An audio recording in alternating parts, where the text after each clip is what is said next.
Soon after he posted his 95 Theses in Wittenberg, Luther was summoned to appear in Rome to answer a charge of heresy. His friends were filled with dread. They knew the danger that threatened him in that city.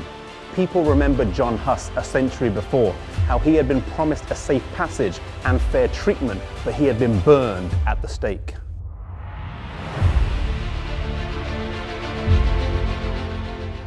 Elector Frederick of Saxony, one of the 7 German princes, demanded that the trial be held within the boundaries of his territory.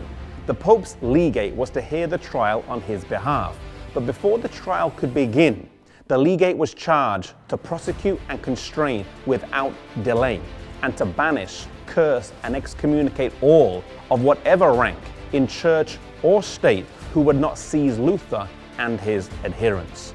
Here is displayed the true spirit of Luther's foes, not a trace of justice to be found. It was around this time that a dear friend of Luther would come to his aid and support, Philip Melanchthon. He was younger than Luther and was a learned scholar. His carefulness, gentleness, and exactness would serve as a complement to Luther's courage and energy.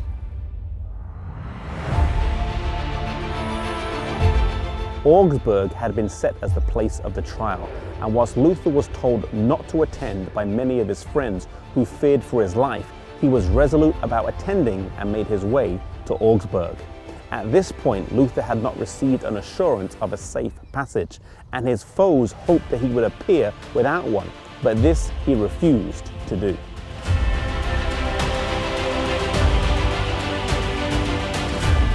The legate was at first very friendly in his exchanges with Luther, but he misjudged his determination and the strength of his convictions. Luther protested that he was being asked to retract without first being shown his error. Every response that he gave, he showed clearly how it could be backed up with the Bible, but the legate's response was always a heated response with the words retract, retract. Realizing that this exchange was futile, Luther asked to present his findings in writing, which he did the next day. He gave it to the legate and he threw them aside straight away. Luther then met this proud man on his own grounds, the traditions and teachings of the church, showing how his assumptions were wrong. The trial wasn't really going anywhere though, and Luther soon retreated with his friends. They had tried to bully Luther by their threats, but this had not worked.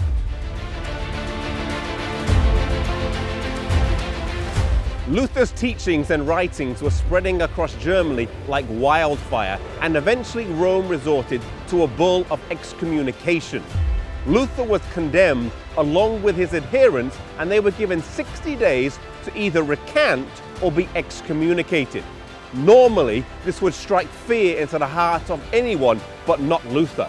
He gathered around him a group of doctors, students, and citizens of Wittenberg, and under a tree near this very spot, he publicly burned the Pope's bull of excommunication and the canon laws. Rome produced another bull of excommunication against him, declaring his final separation from Rome, saying he was accursed of heaven and condemning anyone who would adhere to any of his doctrines. Truly it can be said of Luther, the servant is not greater than his Lord. If they have persecuted me, they will persecute you. While the forms of opposition to the truth change and how open they are over time, the same antagonism exists and will be manifested to God's people until the end of time. If you are being persecuted for the stands that you are holding and for the convictions that you have, I want to encourage you that no matter who you are, no matter where you are or what the situation is, stand boldly for God, stand courageously for God, no matter what the cost may be.